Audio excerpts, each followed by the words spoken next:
News Talk 94.5 WPTI, 96.7 FM WTOB. You're listening to the Wealth Guardians Show, not with Doug Ray. This is Garrett Ray. Doug's out of the office this week, helping you retire the job and keep the paycheck. With me is Brice Payne, and this morning, Brice, we are talking about a 10-point checklist for retirement preparedness 2023 edition. How you doing? I'm doing good, Garrett. How are you? Doing all right, Brice. I have to say, first of all, I appreciate the invitation to have me come over and watch the college football championship. But man, it was a one-sided game almost from go. They said, I think I caught this, that it was the most lopsided, I don't know if it was a conference game, championship game, or bowl game ever. It must not have been bowl game. It must have been championship game. Which could be championship. I can believe they haven't had them for that long, but that was pathetic. I sure hope that the NFL flag football, whatever thing that they're doing with the Mannings now, I hope that's going to be a better game than that was, because that was a waste of time. We ordered some pizzas and for naught. Yeah, we did. We kind of, about 20 minutes in, we were like, all right. What else can we do here? Exactly. Definitely interesting for sure. Very good. Well, thanks for coming over. We do have a great topic here. As you said, the 2023 edition, 10-point checklist for retirement preparedness. Yep. But let's go ahead and do our Wealth Guardian service salute before we get started on the topic. Garrett? Absolutely. We know that it is important to us here at the Wealth Guardians to always take a moment to reflect, to celebrate, and to honor our men and women in uniform, both in active duty military service, our reservists, and our first responders. I'm a veteran myself, but I really want to take a moment to reflect on our first responders. They're out there each and every morning, afternoon, and night, working long, hard hours to serve our community, whether you're a paramedic, police officer, highway patrolman. Just want to give a big shout out to you. We are constantly thinking about you here at the Wealth Guardians, so thank you for your service. Absolutely, we are. So there's that figurative service salute to you all out there. Thank you, Garrett. Absolutely. All right, what are we talking about here this week, Garrett? Absolutely, Brice. So let's go ahead and dive into this 10-point checklist for retirement preparedness. Number one, Brice, do I know exactly how much income I'm going to need every month once I enter retirement? All right, so this is for people who are thinking about retirement. Another year's upon us, and it's a great time to ask ourselves 10 questions to assess how ready we are for retirement as we're kicking off 2023 here. If you're retiring this year, it's essential to have some concrete answers to these questions. And if you're perhaps still a few years away from that milestone, well, then tune in so you can learn how you need to start thinking about these critical conversations. And as you said, that first one, do I know exactly how much income I need every month? Garrett, the planning process that we go through here at the Wealth Guardians is all about numbers. There's some subjective figuring in there, like risk tolerance. But most 90% of what we're going through is numbers related. And when we do planning for somebody as they're approaching retirement, we want to consider three main things. How much income do they have coming into them now and through retirement? How much expenses do they have on a monthly and annual basis? So that's the money going out from your accounts. And then how much have they already accumulated up to this point? And how can you make that grow to a respectful or a manageable amount without taking undue risk? So when we ask somebody, do you know exactly how much income you need every month? That's one of the questions that we ask, because that's the outgoing monies. And what's the answer that we get more often than not on that? I was just about to say, I feel like we spend an inordinate amount of time talking with most future retirees about their budget and how much is going out the door. Right. Everyone wants to talk about investment and where you're positioned in the market, what the growth on that investment is. That's all well and good. But until we have a handle on how you're spending, how much you're spending on a monthly basis, only then do we get to see the potential cash flow in retirement. Right. And so I find that most people kind of look at us with like a blank look, kind of deer in the headlights. Oh, I hadn't really thought about that. Yeah, never done that calculation. And that's okay. If you're out there and you're listening, say, I was thinking of calling Garrett and Brice and sitting down for a financial plan, because after all, there is no cost or obligation to do that, as they've said many times on the radio. But I don't know what my budget is, so I'm kind of scared to go in there and sit down with them. I don't want that to scare you off.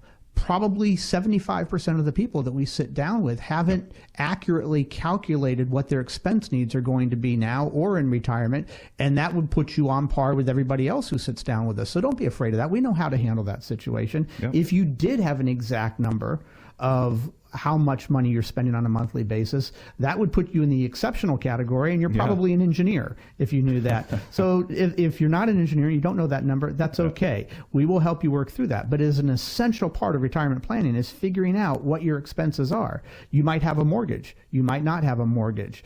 You might have some student loans, or you might be putting money aside for 529 accounts for the grandkids. Everybody's situation is a little different. We will help you get to that number, but that's an essential number to go through.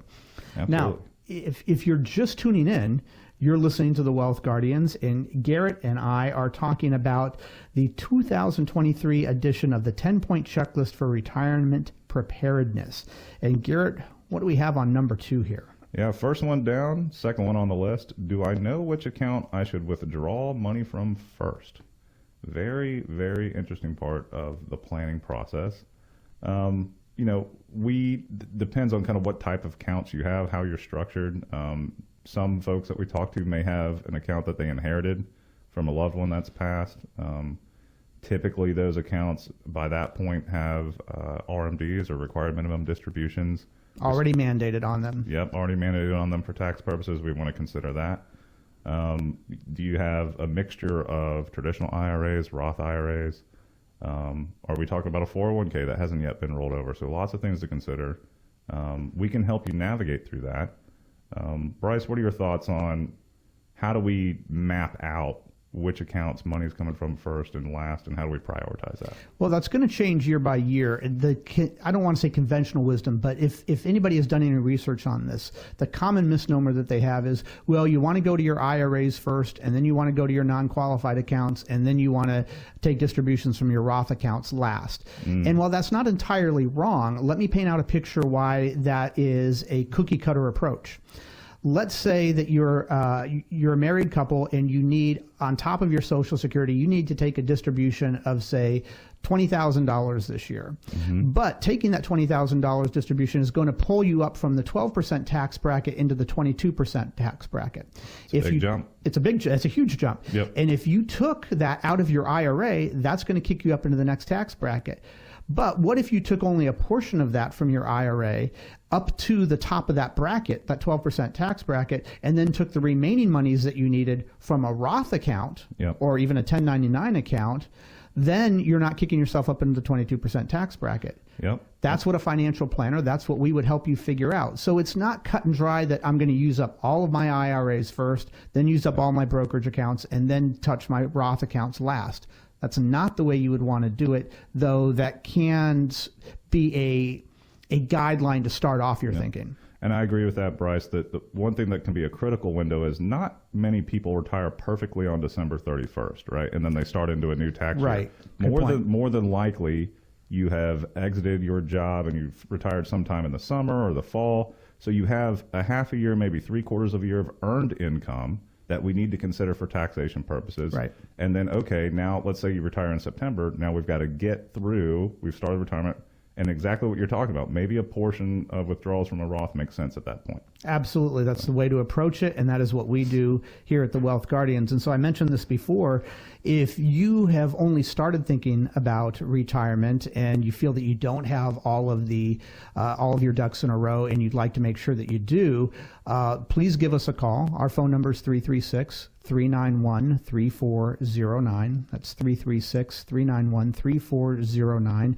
We are retirement specialists, we are financial planners, and we are fiduciaries, which means we are obligated to look after our clients' best interests ahead of our own. Not all advisors out there are fiduciaries, so that's a key thing to keep in mind. We do not charge for our financial planning process. Maybe you've already got an advisor and you think you're happy with them, but since The Wealth Guardians are offering a no-cost, no-obligation second opinion / review of your portfolio. Why not take advantage of that and make sure that your current advisor isn't overlooking anything? Yeah. We'll be straight with you. We'll tell you, hey, you and your advisor are doing a great job. If you're happy with them, see no need for you to make any changes to your portfolio. We're not going to make recommendations or try to bring you on as a client just for the sake of that. Yeah. We want to bring you on as a client if we can help you. And so, again, our phone number, if you want to sit down with us and go over this whole planning process, 336-391-3409. You can also visit us at thewealthguardians.com, and Joy or Lynn can take your call and set up that appointment and tell you all the things you need to bring in. All right, Garrett, that's the two that we've got for the first segment. We're going to get back to this in the second segment here, but it's time for a trivia question. Oh, man. Here we And, go. I thought it was going to be your dad in the studio today, so I had thrown an American history question at him, but you tend to have your American history or your world history down pretty well, so I think you're going to get this just fine. Here we go. On January 10th, 1920, World War I officially came to an end by the taking of effect of this. I'll repeat that. On January 10th, 1920, World War I officially came to an end by the taking effect of this. What was that took effect on January 10th, 1920?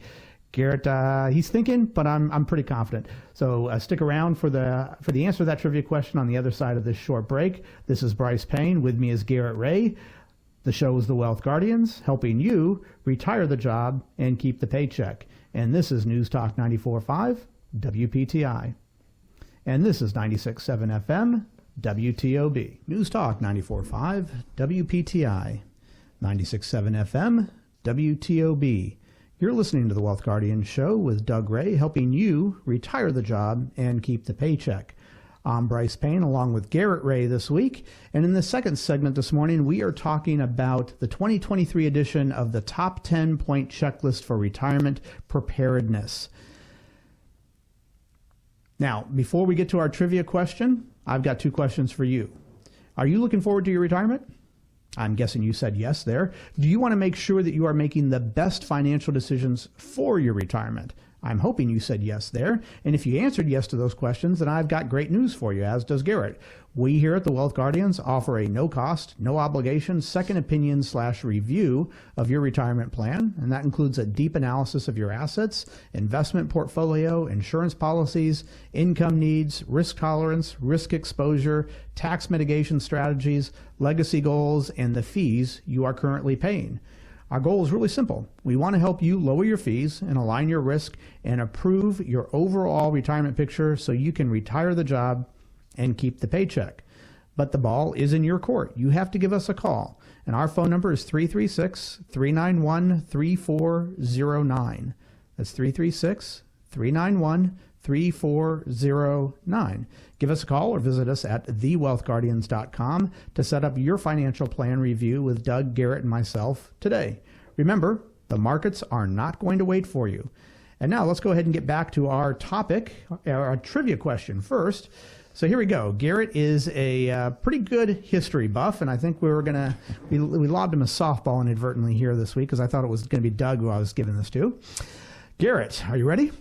I think I'm ready. We'll see. On January 10th, 1920, World War I officially came to an end by the taking effect of this. Okay. I know the end of the hostilities of World War I was Armistice Day, but that's not what you're talking about here. No. What I do know is that when World War I came to an end, particularly the European countries were pretty dead set on some sort of reparations for the Axis powers to pay essentially money back to them. Oh, you're on the right track. So they wanted Germany and the other kind of Austrian Republic to do that. I want to say that they came to some sort of agreement on this in the Paris contract or the Paris Accord. That sounds right to me, but I know I'm kind of fuzzy on that one. So. Well, if I give you the first, I left it vague because I know if I said the first word of what this is called, you would have gotten the rest of it. So let me give you the first word because you're right with Paris. Paris is where all the negotiations came to. Right. The Treaty of Paris. Oh, you're so close. I can't. I don't.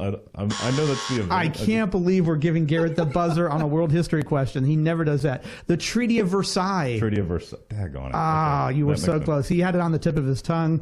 I know you did. It was actually signed on June 28th, 1919, and a ceasefire had actually successfully been in place since that time, since Yeah. it was signed, even though they said this isn't actually taking effect for another 6 months.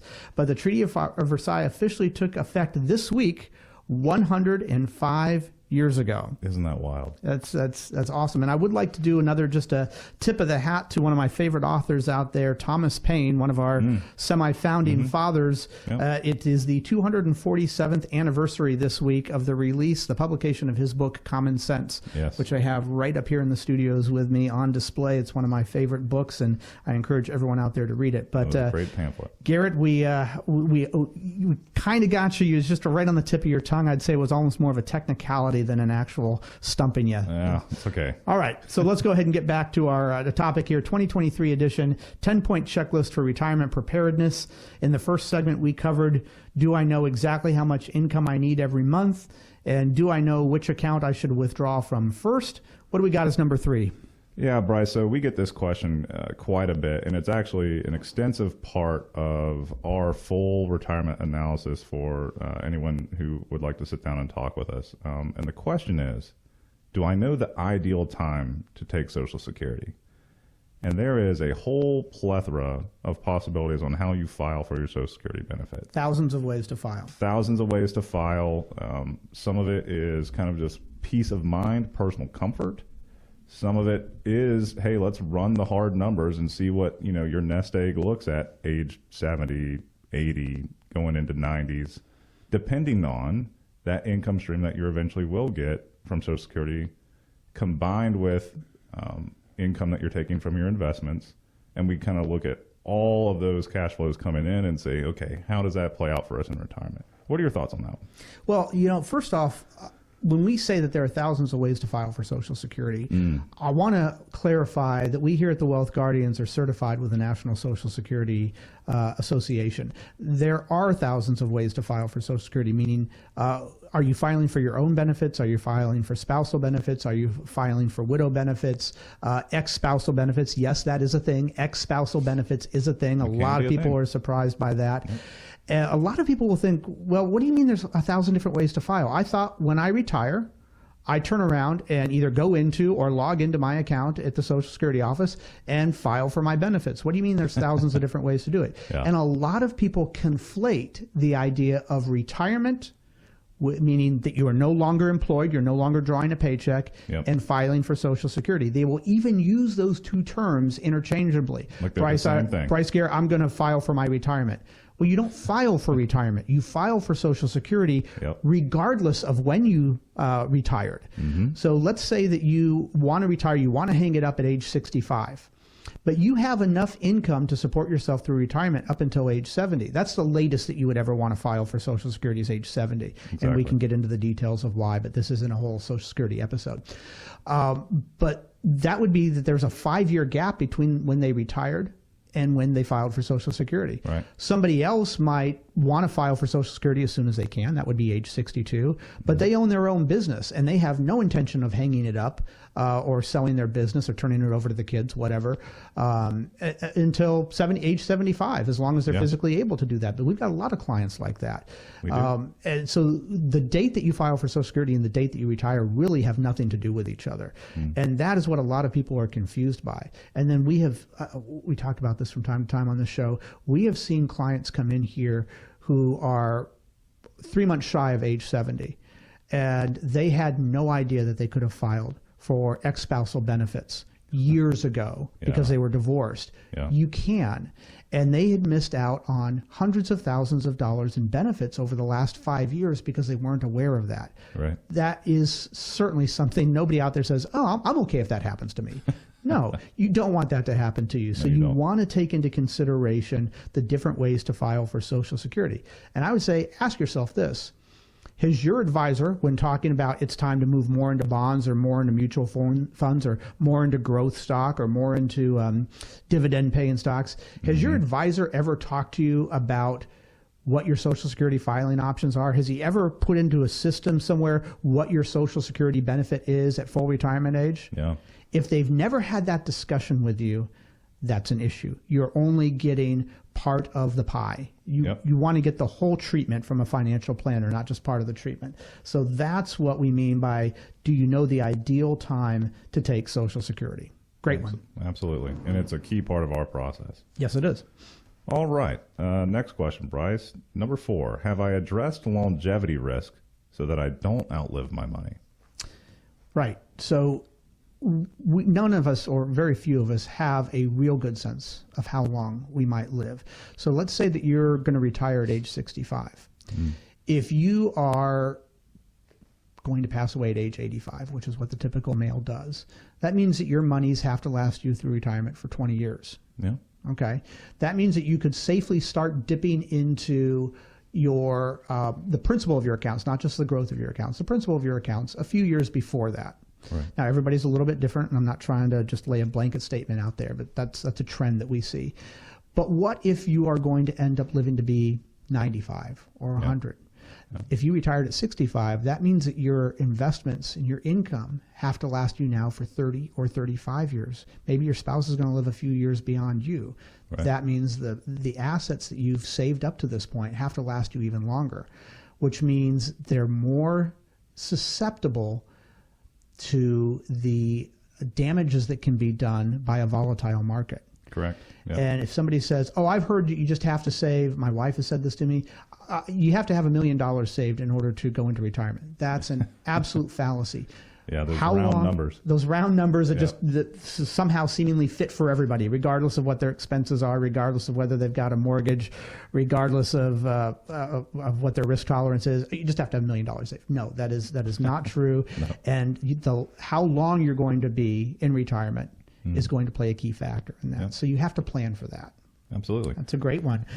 And just on note, one thing that, I'd say that we do here at the Wealth Guardians is we always run kind of our models to age 100 as a default, as a conservative measure. Right, as a conservative measure. And that assumes that both, if we're talking about a couple here, that both spouses are living until age 100. It's very conservative, but we want to have that honest conversation of what your cash flow looks like in retirement, and are you at risk of running out? It's a critical point to discuss. It is, absolutely. Now, if you're just tuning in, you're listening to the Wealth Guardians, and Garrett and I are talking about the 10-point checklist for retirement preparedness, the 2023 edition. All right, Garrett, what do we have next on this list? The next one here, number 5, am I prepared to handle market volatility, the ups and downs and swings of the market? The market has a beta of 1. That's how they measure the volatility of the market. And Garrett, I've said this to clients when they come in and sit down with us and we're going through the planning process. No client has ever said, Brice, Garrett, I just want to make sure that I'm going to be okay in retirement as long as the market is calm and predictable. Yeah, just keep it flat. Just keep it flat, or steady growth, Yep. but no surprises. Am I going to be okay in retirement as long as the market doesn't do anything goofy? Right. No one has ever come in and sat down in our conference rooms with us and asked us that question. Never a question we get. They want to know, am I going to be okay even if the market does some really messed up, volatile, unpredictable, crazy, whacked out stuff for a number of years in my retirement? Absolutely. How often do we have a bear market, Garrett? Once every 7 years on average. Okay. Lasts about 18 months. Yeah, typically. Right. So if you're going to be retired for, say, 30 years from age 65 to 95, do the math there, Mr. Engineer. Yeah, How many bear markets is that one is going to go through in their retirement?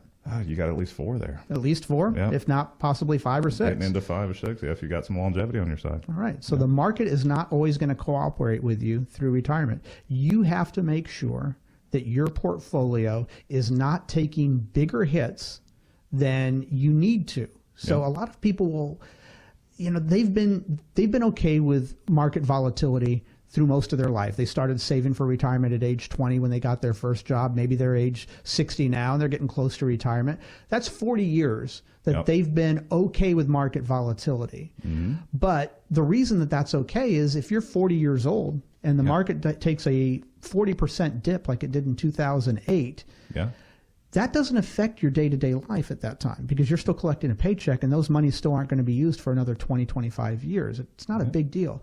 So people get used to being okay with volatility. But let's say that you're 63 years old, you want to retire at 65, and the market takes that 40% dip, and your portfolio takes that 40% dip along with the market. Yep. That is in all likelihood going to delay your retirement plans. I would agree. That's a bad thing. Yep. You don't want to delay your retirement plans. And Brice, we see this all the time. It's such a pretty extreme shift in calibration. You know, statistically, most people's prime earning years, when they're making the most that they possibly can at their jobs, is in their 40s and 50s. So let's say you're in your mid-50s and you're doing really well at your job. 10 short years later, now I've got to recalibrate completely to think about market risk, get defensive about my funds. And lots of times those conversations not only just take knowing the numbers, but kind of psychologically preparing and having a financial advisor on your side to walk you through some of those conversations. One of the best choices you can ever make. Absolutely. And you can do that with us at 336-391-3409. That's 336-391-3409. No cost or no obligation to sit down with us. You can also go to our website, thewealthguardians.com, and schedule an appointment with us there. Garrett, unfortunately, that's all the time we have here this week. It's been another fun one. Another fun one. Thank you for joining us. However, if you would like to hear the additional points we have put together on this subject, you can tune into the Wealth Guardians channel on YouTube, where we have discussed this topic a bit further, including some points we didn't have time to go over here today. That's youtube.com/@thewealthguardians. Other than that, we hope the rest of your weekend is everything you want it to be. This is Brice Payne along with Garrett Ray. The show is The Wealth Guardians, helping you retire the job and keep the paycheck. And this is News Talk 94.5 WPTI. And this is 96.7 FM WTOB.